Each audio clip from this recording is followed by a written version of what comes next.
हर हर महादेव ओम काली। तो प्रिय भगतजनों, आज हम आपको अक्षेत्रपाल के भोग के बारे में बताएंगे कि अक्षेत्रपाल को कैसे प्रसन्न किया जाता है और अक्षेत्रपाल की शक्ति क्या है, उनको प्रसन्न करने से आपको क्या लाभ होते हैं और उन्हें आप किस किस नाम से जानते हैं। तो सबसे पहले हम बात कर लेते हैं जो अक्षेत्रपाल होते हैं। यह अक्षेत्रपाल की व्यवस्था भगवान शिव द्वारा स्थापित की गई है। प्रत्येक ग्राम, प्रत्येक नगर के एक अक्षेत्रपाल नियुक्त किए गए थे, जिससे कि वो बाहरी शक्तियों से और प्राकृतिक विपदाओं से उस नगर, उस ग्राम की रक्षा करें। तो इन्हें ग्राम देवता भी कहा जाता है, नगर खेड़ा भी कहा जाता है, दादा खेड़ा भी कई जगह कहते हैं, दादा भैया भी कहते हैं, अक्षेत्रपाल भी कहते हैं और ग्राम देवता, स्थान देवता भी कहा जाता है कई स्थानों पर। और अधिकतर स्थानों पर इन्हें भूमिया बाबा या भूमिया देवता भी कहा जाता है। तो इसमें स्थान के हिसाब से अलग अलग शक्तियां हो सकती हैं। कोई वीर हो सकता है, कोई पीर हो सकता है, नरसिंह देव की शक्ति हो सकती है, भैरव देवता की शक्ति हो सकती है, अक्षेत्रीय भैरव हो सकते हैं। तो ये जो भी हो सकते हैं वह एक पुरुष शक्ति होते हैं, एक मर्द शक्ति होते हैं, जो कि आपकी गांव की, ग्राम की रक्षा करते हैं।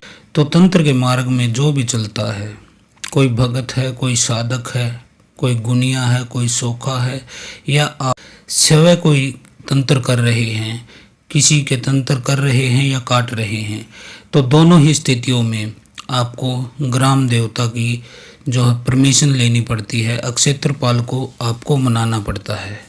भले ही आप कोई तांत्रिक हो, आप किसी के घर में तंत्र कर रहे हो, या फिर आप कोई भगत हो, किसी का तंत्र काट रहे हो, उसके घर से बुरी शक्तियों को आप निकालना चाहते हो, तो दोनों ही स्थितियों में आपको अक्षेत्रपाल की प्रसन्नता के लिए कार्य करना पड़ेगा और पहले उन्हें तैयार करना पड़ेगा कि यह कार्य मैं कर रहा हूँ, इसके लिए मुझे आपकी मदद की ज़रूरत है। आप या तो किसी शक्ति को भेजकर उनकी जो है नेगेटिव ऊर्जा को रिमूव करवाते हैं, उनके घर से भूत प्रेत जिन को निकालते हैं, तो आपको शक्ति भेजनी पड़ेगी वहाँ पे, ये तो पक्की बात है। तो जब आपकी शक्ति जाएगी तो अक्षेत्रपाल उसे रोक लेता है, क्योंकि अक्षेत्रपाल उस गांव का, उस नगर का राजा होता है। उसकी इजाज़त के बगैर कोई परिंदा भी उस सीमा में प्रवेश नहीं कर सकता। अक्षेत्रपाल को भगवान शिव का वरदान है, भगवान शिव की छाप है उनके पीछे, तो कोई भी शक्ति जबरदस्ती वहां घुस नहीं सकती है।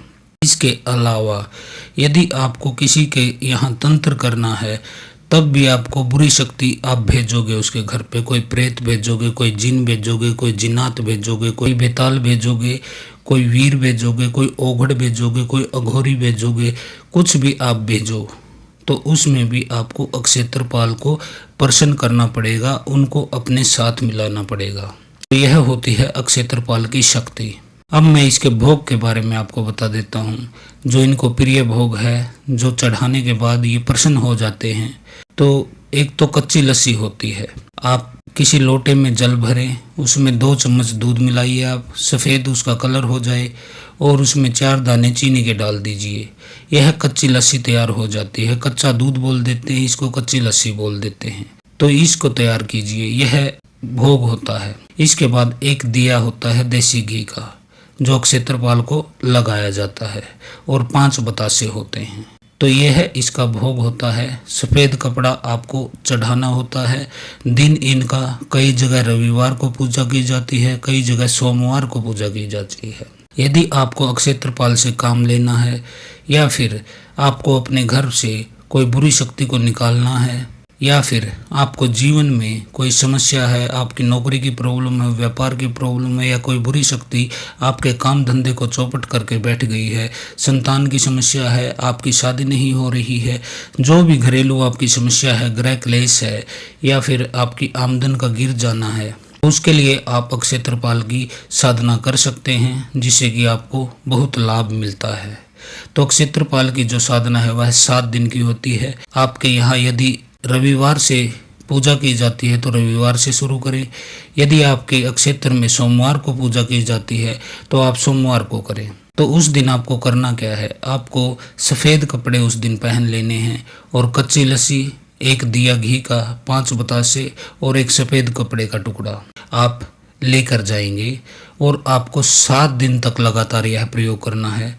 आपको अक्षय तृपाल के स्थान पर जाना है, कच्ची लस्सी से उनको नहला देना है, आपको उनको अच्छे से नहला दीजिए कच्ची लस्सी से।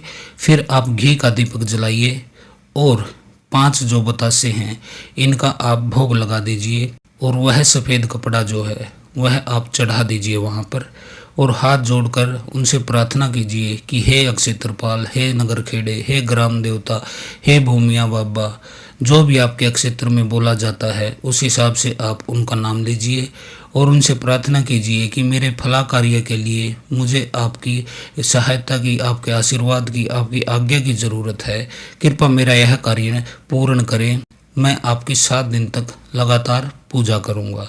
तो ये सफ़ेद कपड़ा जो है यह आपको केवल एक बार चढ़ाना है और बाकी जो 3 चीज़ें हैं, कच्ची लस्सी, दिया और बतासे, यह आपको प्रतिदिन भोग लगा देना है अपने अक्षय तृपाल को, अपने दादा भैया को।